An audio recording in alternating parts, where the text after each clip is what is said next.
महाकुंभ का मेला अपने चरम पर था। प्रयागराज की पवित्र भूमि पर देश विदेश से आए करोड़ों श्रद्धालु गंगा में डुबकी लगाकर अपने पापों का शुद्धिकरण कर रहे थे।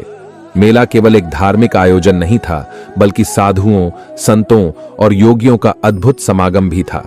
इन साधुओं में नागा साधुओं का अखाड़ा सबसे ज्यादा आकर्षण का केंद्र था। अर्धनग्न शरीर पर भभूत मले हुए नागा साधु अपने कठोर तप, रहस्यमयी साधनाओं और विचित्र चमत्कारों के लिए प्रसिद्ध थे। इनमें सबसे अधिक चर्चा थी अवधेश गिरी नाम के नागा साधु की। अवधेश गिरी का डेरा मेले के बीचों बीच स्थित था, जहां दिन रात भक्तों और जिज्ञासुओं की भीड़ लगी रहती थी। लोग कहते थे कि वे हिमालय के दुर्गम क्षेत्रों में तप कर अलौकिक शक्तियां प्राप्त कर चुके हैं। उनकी आंखों में ऐसा तेज था कि उनके सामने कोई झूठ नहीं बोल सकता था। चमत्कारों की कहानियां मेले के हर कोने में गूंज रही थीं। उनके बारे में यह भी कहा जाता था कि उन्होंने जीवन और मृत्यु के रहस्यों को समझ लिया है। उस दिन अवधेश गिरी अपने डेरे में हवन कुंड के सामने ध्यानमग्न बैठे थे। उनके चारों ओर धुएं की लहरें उठ रही थीं और उनके शिष्य मंत्रोच्चार कर रहे थे।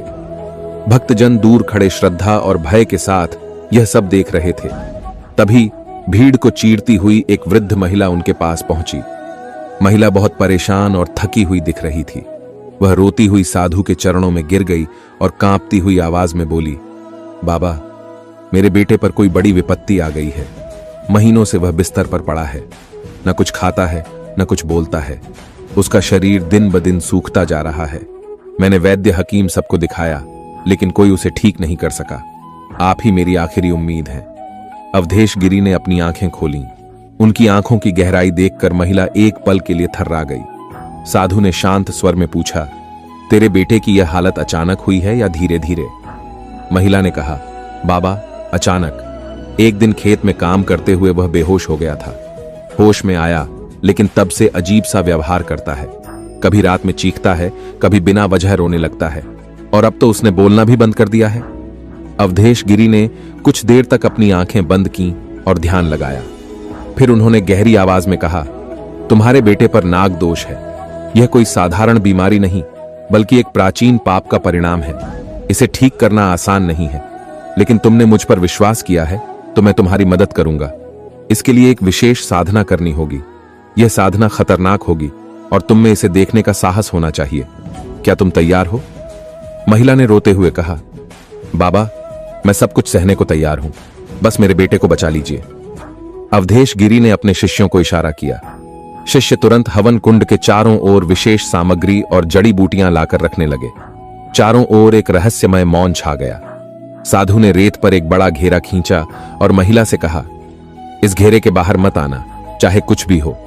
इसके बाद अवधेश गिरी ने अपनी साधना शुरू की। उन्होंने जोर जोर से मंत्रोच्चार करना शुरू किया। उनके शब्दों की शक्ति इतनी तीव्र थी कि वहां खड़े लोग भयभीत होकर एक दूसरे को देखने लगे। जैसे जैसे मंत्रोच्चार तेज होता गया, हवा में अजीब सी हलचल होने लगी।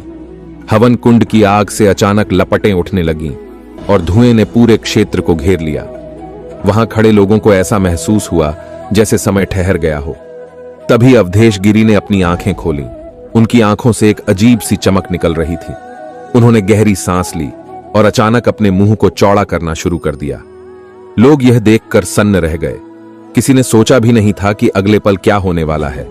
अवधेश गिरी के मुंह से धीरे धीरे एक सांप निकलने लगा। सांप काले रंग का था। उसकी आंखें आग जैसी लाल थीं और उसका फन इतना बड़ा था कि उसे देखकर लोगों के रोंगटे खड़े हो गए। सांप ने फुंकार भरी और ऐसा लगा जैसे वह जीवित होकर चारों ओर लोगों को देख रहा हो। साधु ने सांप को अपनी हथेली पर पकड़ लिया और गहरी आवाज में बोले, कौन है तू? क्यों इस महिला के बेटे को पीड़ा दे रहा है? सांप ने फन फैलाया और जहरीली फुंकार भरी, लेकिन साधु की पकड़ इतनी मजबूत थी कि वह छूट नहीं पाया। अवधेश गिरी ने सांप से बात करनी शुरू की। वहां खड़े लोग यह देखकर हैरान थे कि साधु सांप से संवाद कर रहे थे। उन्होंने कहा, यह महिला निर्दोष है, उसका बेटा निर्दोष है, तूने इसे क्यों पकड़ा? सांप ने गहरी आवाज में जवाब दिया, यह मेरा बदला है। इस परिवार के पूर्वजों ने मेरे परिवार को मारा था। मैं तब से बदला लेने की प्रतीक्षा कर रहा था। अब मैं इस लड़के की आत्मा को कभी नहीं छोड़ूंगा। अवधेश गिरी ने गुस्से में कहा, तेरा समय पूरा हो चुका है, मैं तुझे यहां से मुक्त करता हूं। उन्होंने एक तेज मंत्र का उच्चारण किया। सांप तड़पने लगा, उसकी आंखों की चमक धीमी पड़ने लगी। धीरे धीरे वह जलने लगा और कुछ ही पलों में वह पूरी तरह राख में बदल गया। साधु ने हवन कुंड में राख डाल दी और महिला से कहा,